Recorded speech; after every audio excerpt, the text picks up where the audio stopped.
finally here. Ó wọlé dé. Àjọ̀dún ìkórè ti 2021. Ìjọ mímọ́ ti Kristi láti ọ̀run wá Anuoluwapo Parish Ilé Tuntun Ògúngbadé Ibadan. Harvest of Great Testimony kick off with visitation to orphanage on Monday 1st November 2021 by 10 a.m. Powerful revival by 5 p.m. with Lagelu Evangelical Council. Tuesday November 2 ní ìṣọ́nà láago mẹ́wàá òwúrọ̀. Ẹ wá gbóhùn Olúwa. Ìsọjí alágbára láago márùn-ún ìrọ̀lẹ́ pẹ̀lú Ẹgbẹ́dá Evangelical Council. Àṣálẹ́ Tuesday yìí kan náà ní Wòlíì night pẹ̀lú Ọ̀yọ́ State Prophet and Prophetess láago mẹ́wàá àṣálẹ́. Wednesday 3rd November special service for the needy by 9 a.m. Hour of Mercy by 10 a.m. and Powerful Revival by 5 p.m. with CCC Monitor Prophets. Thursday 4th November Youth Day by 12 p.m. Bible quiz and symposium by 4 p.m. New Moon service ẹ̀sìn oṣù tuntun by 10 p.m. Ó yá o. Ọmọ ṣẹlẹ̀ ó yá.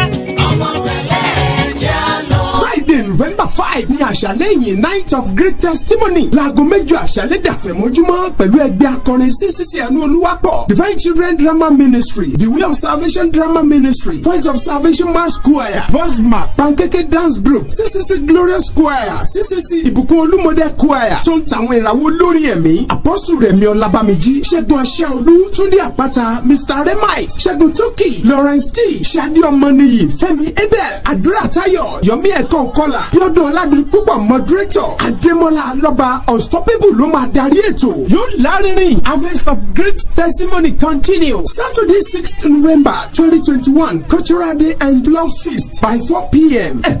Ọjọ́ ológo Sunday November 7 láṣẹ̀dúgbà ìkórè láago mẹ́wàá òwúrọ̀. Táwọn ìtajà ìkórè ní Monday November 8 2021 láago mẹ́rin ìrọ̀lẹ́. Lẹ́bí àwọn àlejò pàtàkì Spray Evangelist Fẹ́mi Àráyẹmí, Spiritual Father of the Church, Mother Celestia Flores Anjorin, Life Patroness, Father of the Day, Ambassador Yemi Farombi, Honorable Adeyanju, Chief Ayobanji Ayola, Olóyè Gobi, Professor Deji Ayegboyin, Mothers of the Day, Honorable Dr. Morenika Adeniran, Chief Mrs. Olayemisi Olasupo, Agbakin Iyalode, Chief Mrs. Eno Ayola, Venerable Supreme Evangelist Noah Ikumeilo, CCC Oyo State Evangelist, Wòlíì àgbáyé ni Supreme Evangelist Prophet Olúwaṣọlá Adédọlámú lolùgbàlejò nínú àgbàlá ìjọ Celestial Church of Christ Anuoluwapo Parish Ilé Tuntun Ògúngbadé Ìbàdàn láti Adégbàyí Kúkúmọ̀dà tàbí Òkín Junction. Ẹni kọ́lọ́kadà ṣáájú ilé ìṣẹ̀lẹ̀ Ilé Tuntun CCC Anuoluwapo. Hallelujah sir.